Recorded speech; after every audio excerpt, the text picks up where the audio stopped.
In the heart of West Africa, a once unknown name is now echoing across the world. Ibrahim Traore, a 37-year-old army captain from Burkina Faso, rose to power in one of the poorest countries on earth. And in just a few months, he made global headlines, not for war, not for scandal, but for completely transforming the way a nation can be governed. Cut to footage of protests in the United States, signs, African flags, and images of Traore fill the screen. In New York City, right in the middle of Times Square, crowds of young people, black, Latino, and white, gather in a protest like no other. Among the towering skyscrapers and the sound of car horns, one chant breaks through. "We want a president like him." At the center of the demonstration, an African flag waves high above the crowd. Posters show Traore's face. A woman from Texas, her accent unmistakable, speaks through tears.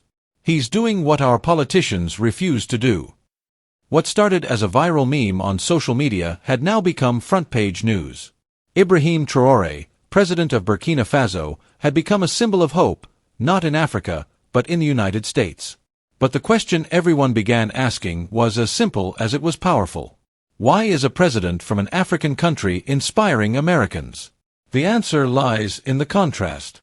The raw, undeniable difference between two worlds, one of endless resources and another built on resilience. While American leaders slash funding for public health care, turn their backs on the homeless, and spend billions fueling wars overseas. Traore, governing a nation with just a fraction of the resources, was doing the exact opposite. In Burkina Faso, he passed laws offering free medical care for pregnant women, distributed seeds, tractors, and loans to support small farmers, built hospitals and roads using local funds, without begging the IMF for help, cut his own salary and that of his ministers to raise teachers' wages. The contrast couldn't be clearer. While some govern for profit, Traore governs for the people. Cut to a viral TikTok video posted by a war veteran from California. What this man is doing in Burkina Faso is exactly what our leaders refuse to do here. While Traore plants food, our politicians plant debt. His words struck a nerve. Soon, American universities began displaying posters with Traore's image. Clips of his speeches were turned into protest songs. Local rallies, fighting against evictions, healthcare cuts, and racial injustice, began to raise his name as a banner. Oh, how did a revolutionary from West Africa become a global icon of people-first politics? It starts with one key decision: to serve his people, not foreign powers. Unlike many African leaders who bow to international banks, foreign corporations, and hidden interests, Traore took a stand. He said no to the IMF, no to Western meddling, and no to neo-colonial influence. And people around the world felt that bravery. In a time when many feel their voices are ignored, their votes meaningless, and their futures sold to the highest bidder. Here was a man, thousands of miles away, who stood up, not for fame, not for money, but for his people's dignity. His policies were bold. He didn't just talk about change, he acted. Land was redistributed to farmers. Schools were reopened in rural villages. Military cooperation with former colonial powers was suspended. Young people were given roles in government. Foreign mining contracts were renegotiated to keep wealth in the country. And all of it came with risk. There were threats, sanctions, smear campaigns. But Traore didn't flinch. He simply said, "We are no one's slaves. We will rise on our own terms."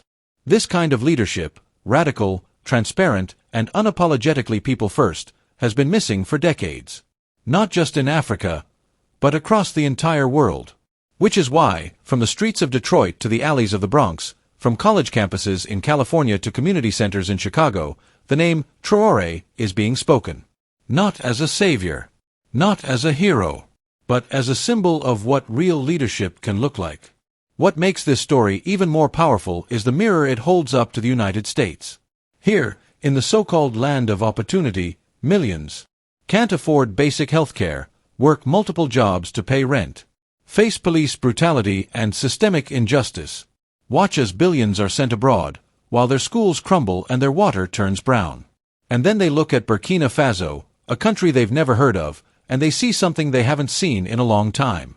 A leader who sacrifices for the people. Not just words. Not slogans. Action. Commitment. Courage. The wave of support is only growing. Now, artists are painting murals of Traore in cities like Atlanta and Philadelphia. Activists quote his speeches. Educators cite him as an example of civic duty.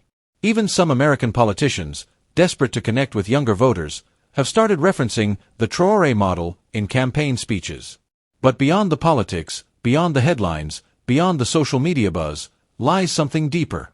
A hunger. A hunger for leadership that listens, that serves, that builds, that protects the vulnerable instead of the powerful. So maybe the real question isn't just, why do Americans love Traore? Maybe it's, why have they gone so long without someone like him? In a world drowning in corruption, division, and despair, Traore isn't just a breath of fresh air. He's a wake-up call. A reminder that leadership can still mean sacrifice. That politics can still be about people. That hope can come from the most unexpected places. Even from a small West African country, whose name most Americans couldn't pronounce 6 months ago. And now, they chant it proudly. Burkina Faso. Ibrahim Traore. A president for the people. A voice for the world. So maybe the real question isn't just, why do Americans love Traore? Maybe it's, why have they gone so long without someone like him? In a world drowning in corruption, division, and despair, Traore isn't just a breath of fresh air. He's a wake-up call. A reminder that leadership can still mean sacrifice. That politics can still be about people. That hope can come from the most unexpected places. Even from a small West African country, whose name most Americans couldn't pronounce 6 months ago. And now, they chant it proudly. Burkina Faso. Ibrahim Traore. A president for the people.